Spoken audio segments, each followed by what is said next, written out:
Okay, everyone, thanks for joining us again for episode 4 of In a Cook's Kitchen with Craig Sewell. In a few moments, we'll be introduced by Essex Bank, and then we'll also take questions during the webinar. You can post them in the questionnaire box or the chat box, and we'll try to get to them throughout the webinar. If not, we can get them at the end. There will also be some links that we reference throughout the webinar in the description box, or I'm sorry, the chat box.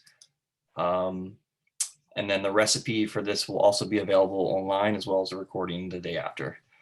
All right, Lawrence, go ahead. Well, hello, good evening. I'm Lawrence Wood. I'm the advertising director at Essex Bank. I'm very proud that we sponsor in a Cook's Kitchen series. And I want to thank Kathy Save and August Schwartz and the What's Up Media team for bringing this opportunity to us. This is a perfect fit for Essex Bank since we serve the Anne Arundel community through neighborhood retail branches in Crofton, Annapolis, and Edgewater. We also have a vibrant commercial and small business presence, making a difference throughout here in Anne Arundel and across Maryland. Sitting here in the space that I and my wife strive and sometimes struggle to keep food interesting, I am so grateful to Craig Sewell for inviting us into his kitchen to share his insight, experience, and skills for the evening. For our benefit. And I'm also very grateful to everyone who has zoomed in this evening for a bit of deliciousness. So I happily turn it over to you, Craig, and your asparagus magic. Great. Well, thank you, Lawrence. Thank you, August. Spring has sprung. I was in Southern Maryland this morning, driving down 231 between Prince Frederick, going over the Patuxent River Bridge. There's a farm off to the north side of the road that does mums and whatnot. And this morning had about 500 tulips abloom, so made my day. My pool is open, 62 degrees, but we still get in a couple times a day. So to me, spring means fresh asparagus. The asparagus is starting to come in Southern Maryland. It'll start making its way up to Central Maryland and Northern Maryland within a very short amount of time. The season will probably be 4 to 5 weeks, depending on how warm it gets, how soon and warm it gets. So in the meantime, I thought we'd do one of the staples that was from the cafe when I had it. People loved the asparagus soup. It was impossible for me to make more of it. I got most of my asparagus from a farm up on General's Highway, the Crispin farm. They would bring in crates, 20, 25 pounds of asparagus at a time. So I would do asparagus soup every day and would sell out every day. So today we're going to do that recipe. It is essence of asparagus soup. While I'm prepping it, I'm going to talk a bit about asparagus and why it's prized and how to treat it well and what to look for when you buy it at the farmer's market or in the grocery store. First, let's talk a little bit about the anomaly here, which is white asparagus, which is actually European, and what the difference, and there are entire festivals in Germany and France on white asparagus season. So much so that by the time the season is over, people are done with white asparagus. Difference is quite simple in that white asparagus is grown in the dark. Green asparagus gets its green color from chlorophyll when it pokes its head above the ground. White asparagus is grown as mushrooms are grown. It's grown in darkness, so therefore no chlorophyll development. It's a little milder in taste. You want to treat it a little bit differently. So while I've been prepping for you tonight, I've been peeling some of the asparagus. So why do you peel? A couple of reasons. And most of it has to do with green asparagus, it has to do with presentation. With white asparagus, it has to do with the stem. The stem of white asparagus tends to be a little bit tougher than the stem of green asparagus. So it's a good idea if you peel it first. I have and then to fulfill your meticulous anxieties, try to line them all up and cut them all evenly. And then just simply put them in a pan of hot water.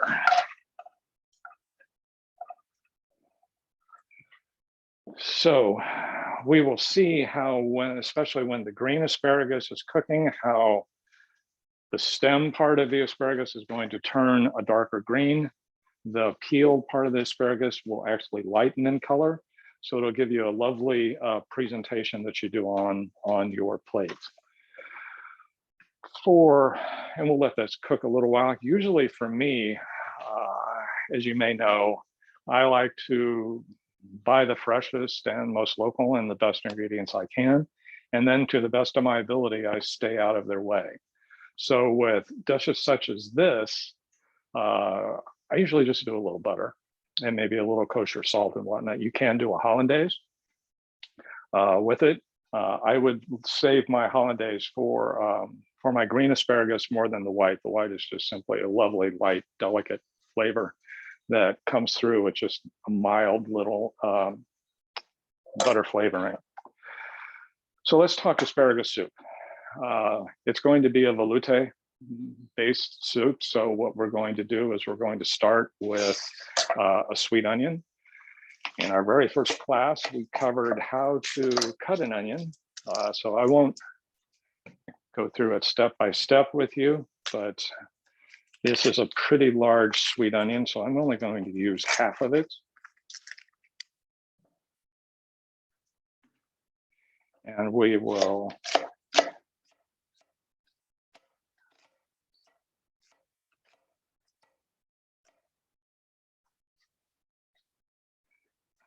process for this soup is that we're going to melt butter. We're going to sweat our onion. We're going to add chicken stock. And then we're going to add both fresh asparagus and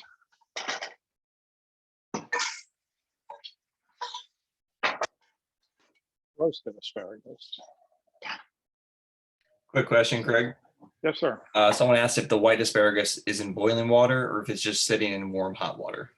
It's sitting in boiling hot water. I know it's a little difficult to see with this, but I had just probably 5 or 6 tablespoons of hot water in here, and I had it going for a little while before you all came.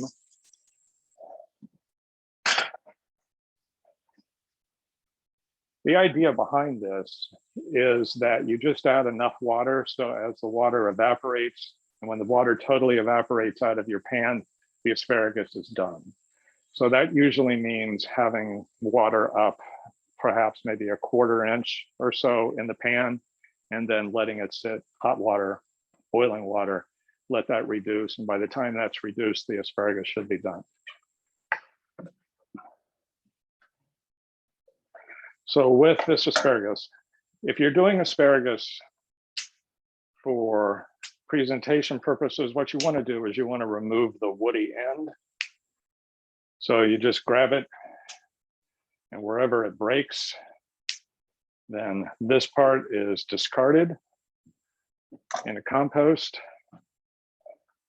I've been doing a bit of this already. So 1-inch segments. We're going to dot this with some butter, and we're going to throw this in the oven to lightly caramelize. This will intensify the flavor, and this will really help in giving that really true asparagus flavor to the soup.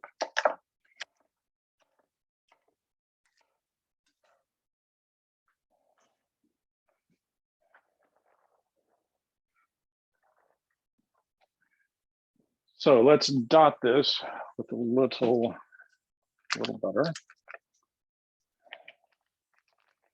We're going to throw it in a 425-degree oven for probably around 10 minutes.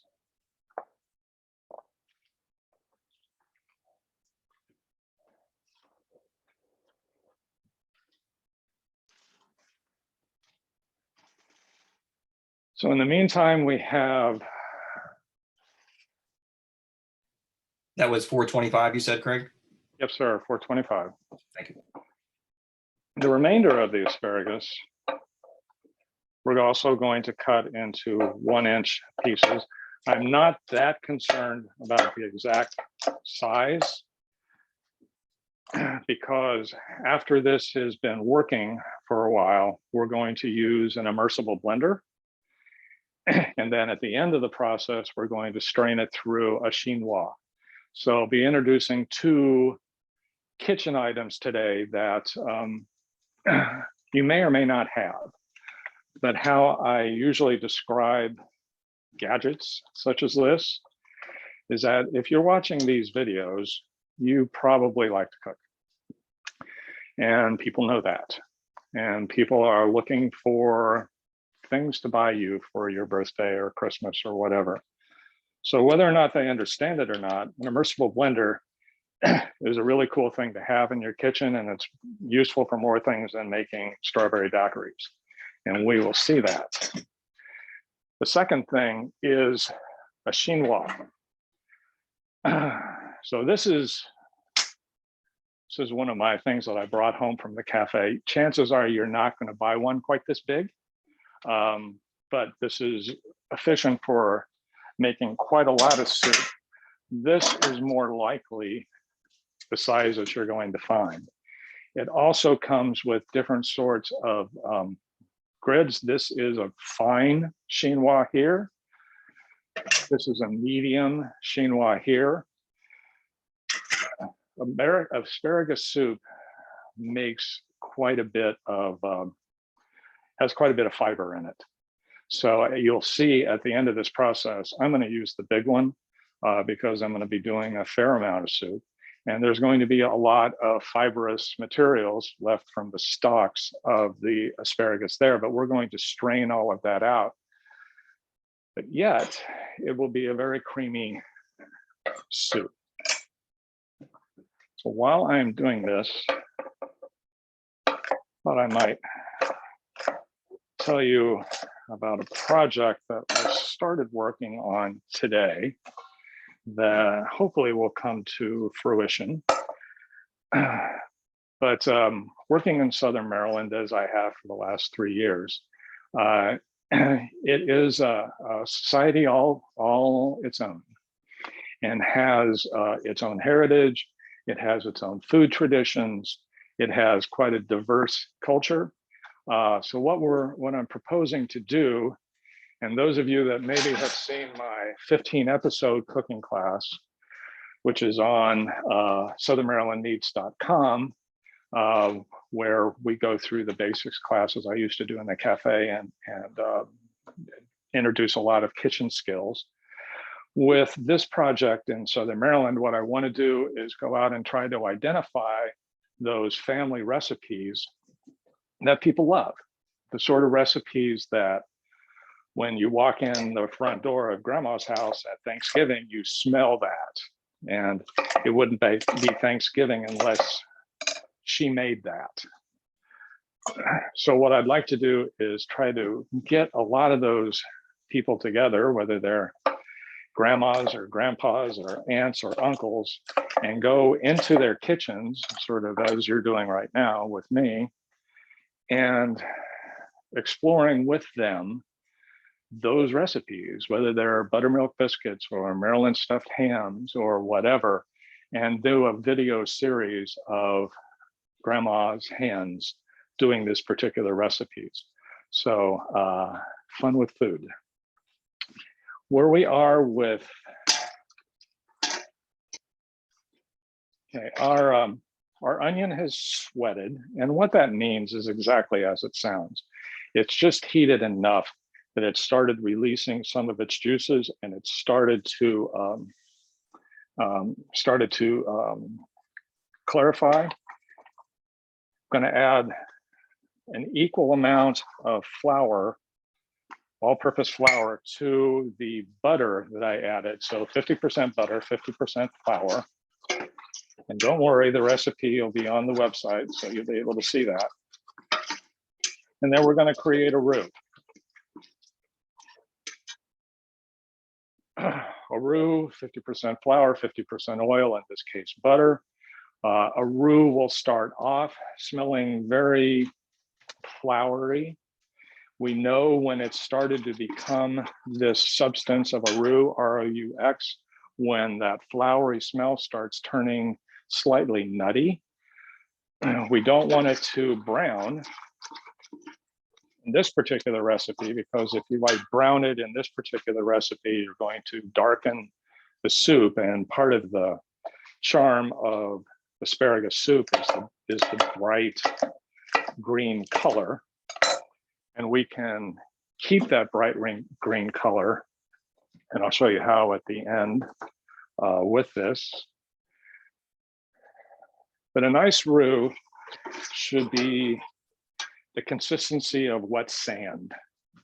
So it's not tight, but it's not loose and liquidy. It's like you're at the beach and the tide is just, or the waves have just come out. So what that wet sand looks like. And we're there. So what I'm adding now is chicken stock. You can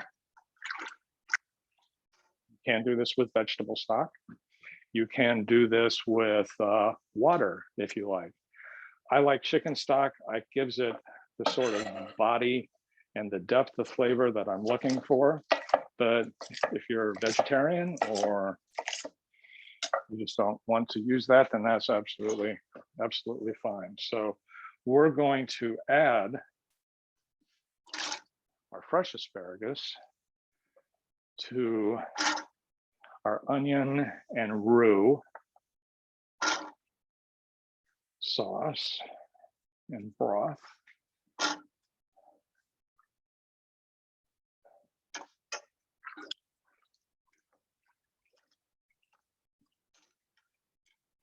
And we've talked about electric stoves.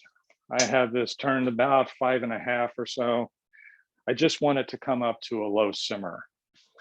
Now, this, while we're waiting, I'm going to turn it up just a bit. We're almost there, and I'm just going to boil off the remaining part of the asparagus. Going to check on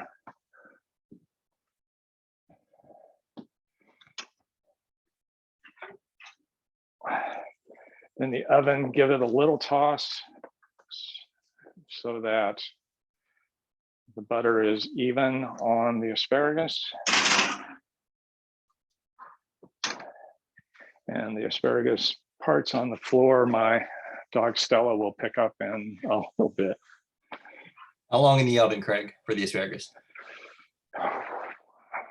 I'd say tops 15 minutes. We're probably going to do it about 10 right now. Keep an eye on it. It's okay if it turns a little brown, if it caramelizes a bit at the edges, but we don't want it to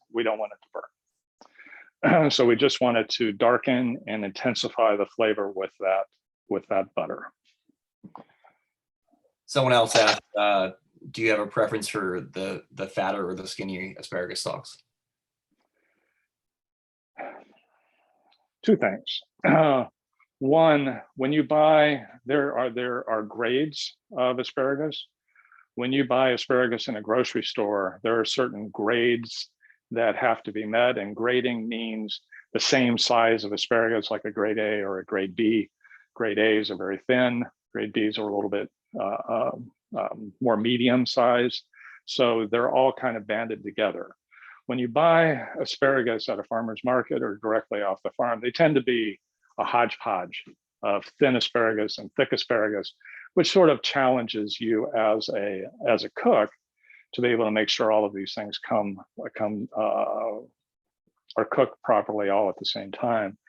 One of the charms of making a soup is that I don't really worry about that a whole lot.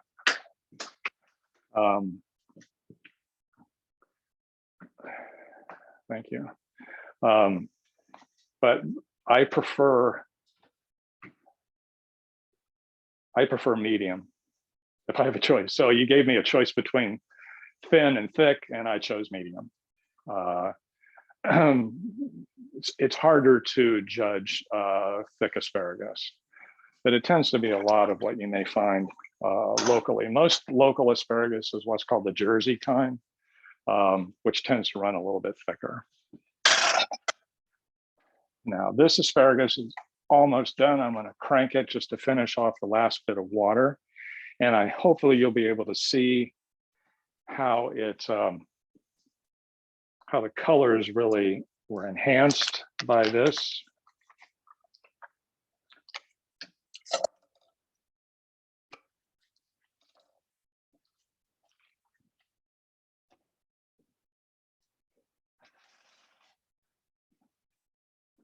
Okay.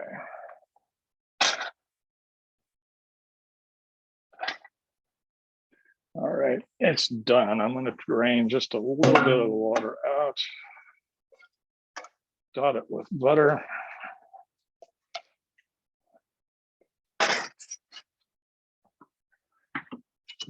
Let's just get a clear plate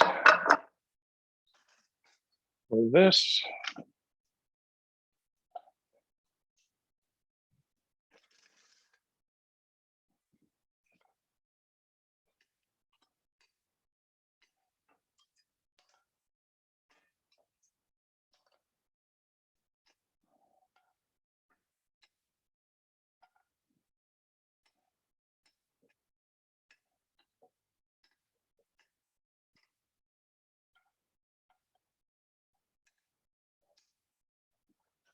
So I'm not going to do the whole thing, but as you can see, we can start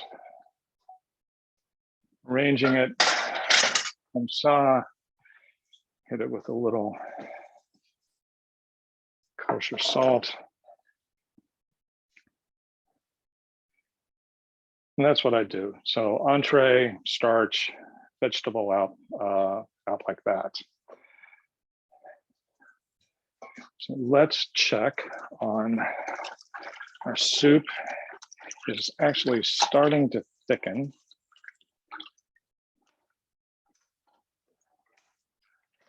Just so this doesn't go to waste, and add that soup in there, or that asparagus in here. Craig, are you able to re-clarify how much butter and flour was in the roux and how much chicken stock you used? I used a half a cup of butter and a half a cup of all-purpose flour in this. So it's dependent on how much stock you're going to use, depending on how thick you're going to make it. So it's not the amount of asparagus that's critical, it's the amount of stock that you're going to use. So this amount, I made 2 quarts of stock, and I just put in probably about 3/4 of that. So 1.5 quarts of stock for that amount of roux. Now, the reason I did it that way is if that is not enough stock, if I need to thin it, then I still have additional stock to be able to use to thin it. This soup refrigerates well. If you do want to refrigerate it, it's going to thicken up when you do refrigerate it. So then when you reheat it, you're going to need to add a little bit of stock or water or maybe even cream to be able to thin it out just a bit.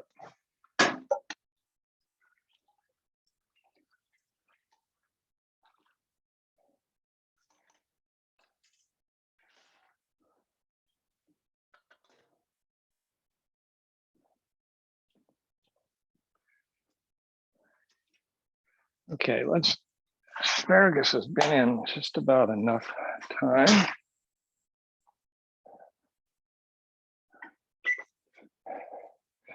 Okay, it's a nice dark color. We haven't really browned it too much. There's a few in the edges that have they've gotten it's done as we want it to. So let's add this to the soup.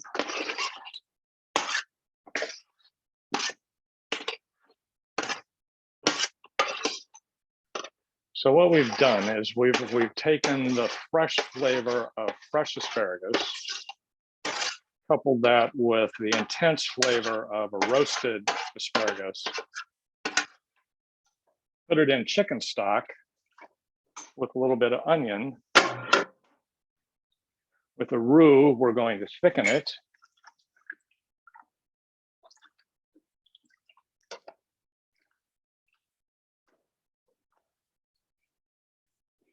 And then now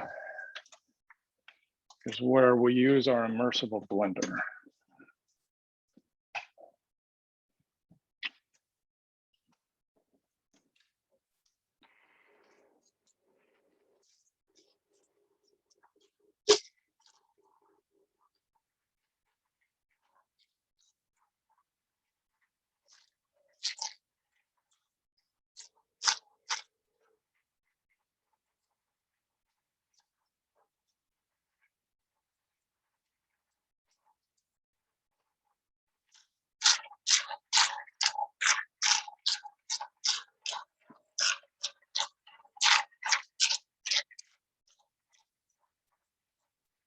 Now, one trick about a roux is that a roux starts to thicken a soup or a stock or a sauce at 200 degrees. So just south of boiling. So boiling point 212, you want it just south of a boiling point before a roux really starts to thicken the sauce.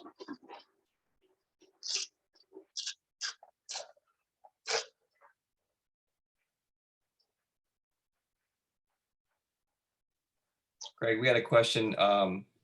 If you wanted to do a gluten-free option in place of the roux, do you have a suggestion? You know, had this discussion the other day. One of my daughters is gluten-free. So I've had to, and we've known this for probably 4 or 5 years. So I've had to learn how to adapt some recipes such as this to gluten-free alternatives. And suffice to say, it's not easy, but it's easier today than it was 4 or 5 years ago. The problem being mostly that it's hard to just find a one-to-one substitution. So when I just used a half a cup of all-purpose flour, it's not always easy just to grab a half a cup of a gluten-free flour and expect the same result. The closest I've actually come to it is Bob's Red Mill product of his gluten-free all-purpose flour, which is a mixture of quite a few gluten flours. So that's where I would start. So you can make a roux, you can make a mock roux, because you're not really making a roux, but you're making a thickener if you use butter and a gluten-free all-purpose flour. And then what I would do is just do this recipe one-on-one, just substitute that half cup for a half cup, but make an additional thickener and have that set aside. So if you need to add a little bit to thicken the soup at the end, then you have a little bit extra to be able to do that.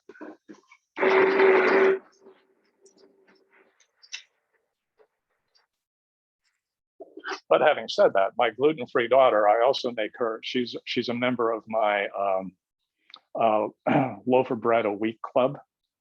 So I make her gluten-free bread once a week, but I have to use all sorts of different flours, xanthan gum, and I have a bunch of them in here. All sorts of soy lecithin and gluten-free flours and all that sort of thing to be able to do it. So suffice to say, it's not easy, but it can be done.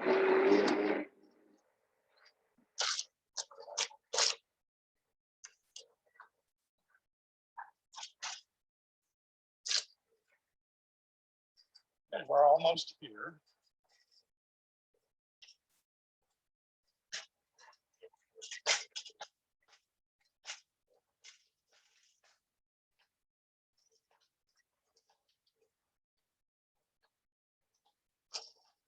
So you want to try to emulsify this as much as possible.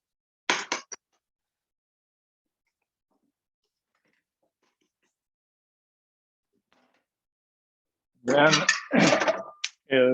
we use our chinois. You can use a sieve. there are certain soups that I do like this. For instance, a broccoli soup that virtually follows the exact same recipe, although I don't oven roast the broccoli first.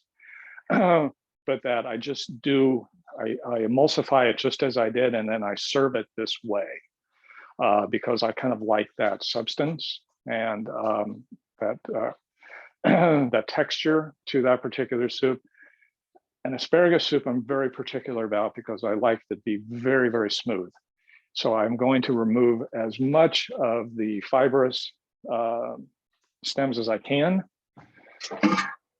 And I'm sorry, I know you can't see this. This is one of my big cafe pots.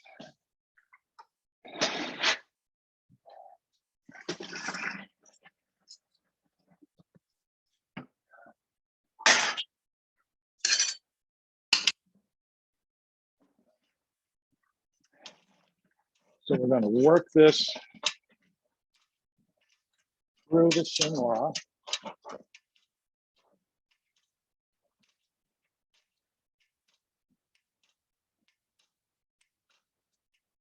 Sounds good, huh?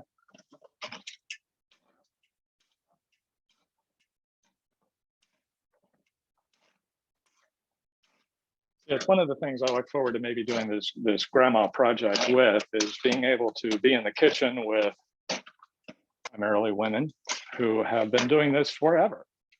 And if they're making buttermilk biscuits or whatever, you're going to see their hands move, and you're going to see how they react with the food, and how they roll out the biscuits, and how they cut them, and how they put them in the cast iron skillet to be able to. I'm channeling my grandmother right now, but.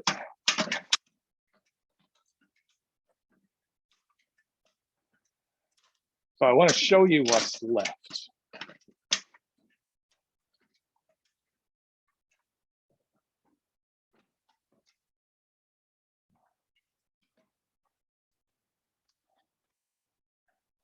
This is what's left. So we've cooked the flavor and the nutrients and that sort of stuff out of this.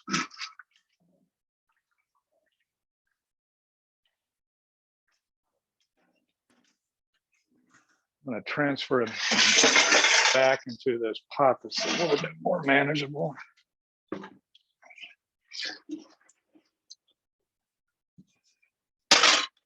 And let's let this finish.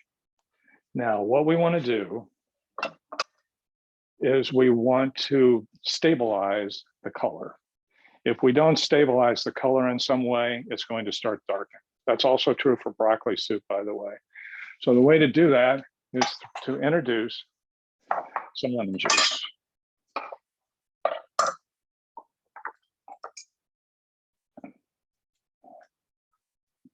We're not going to add enough to really taste it.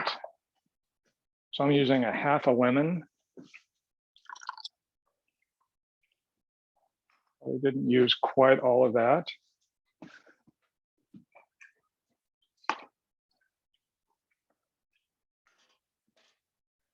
And a little dry sherry.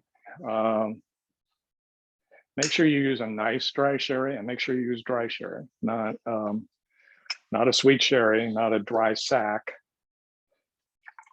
Just a little flavoring of a dry sherry.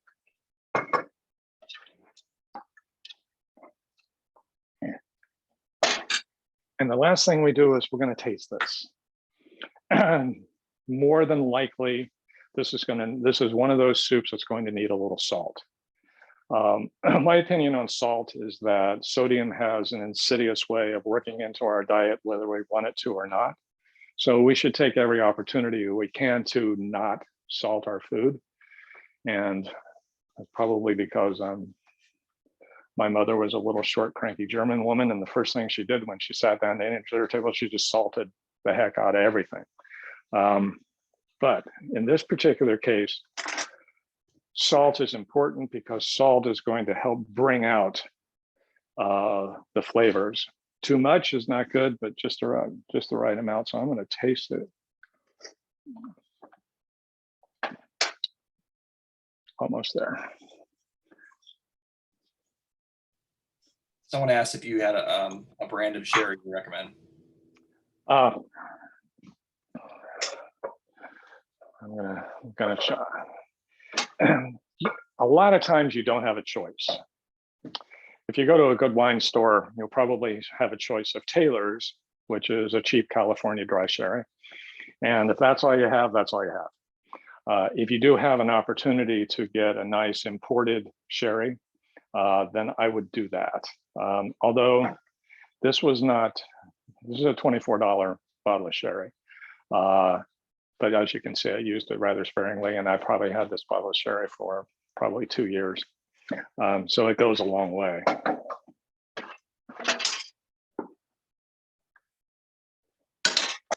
So we taste it again.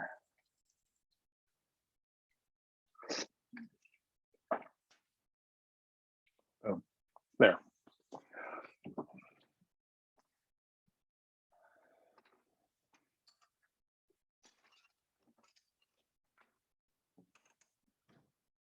Now I'm just going to use this as a color guide to help you.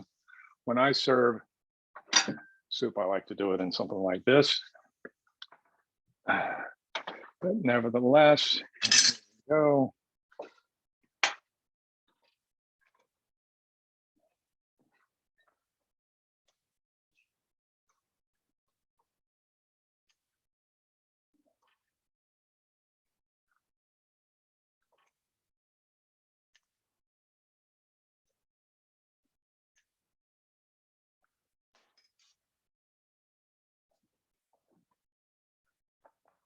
So that nice color. And you can add a little bit of garnish. Voila. All right, Lawrence, I'm going to turn it back to you, sir, unless we have some more questions. Yeah, we have a couple we'll get to real quick. Okay. Did you put any cream in the? No, I didn't. No, you didn't.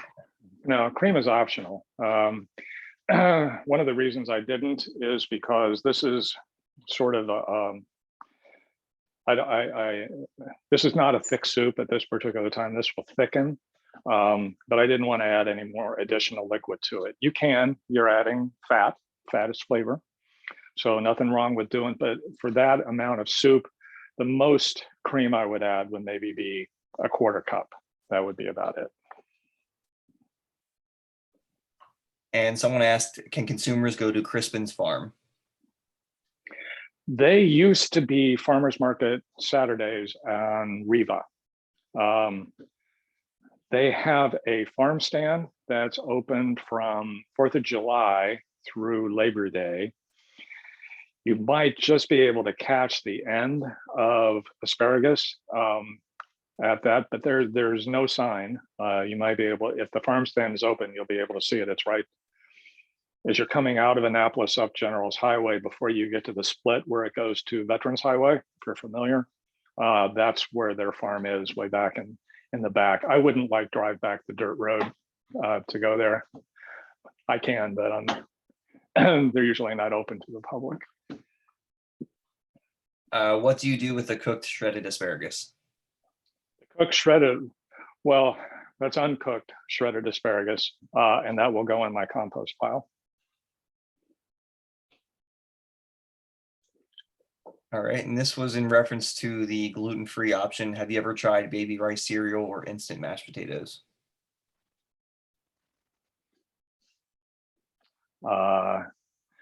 No and no. And actually, baby rice cereal, I hadn't really thought of that. Interesting approach. But no, the answer is no, I haven't. I haven't approached baby cereal in a long time. My kids are pretty big. All right, I think that's it. Go ahead, Lawrence. You can close us out. Great, thank you. Wow, Craig, that was absolutely amazing. You know, I feel like running out. Actually, I feel like jumping through the screen and grabbing that bowl. Okay, right there. But I really feel like running out to, we have a local organic farm, family run, and I may do that first thing tomorrow. So thank you very much. And I want to thank all of you for being here tonight.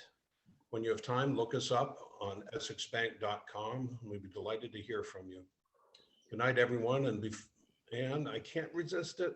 Bon appetit. Thanks again. And just a reminder, everyone, the registration for the next episode is up on our website. And I believe we will be covering oysters. So stay tuned for that. Good night.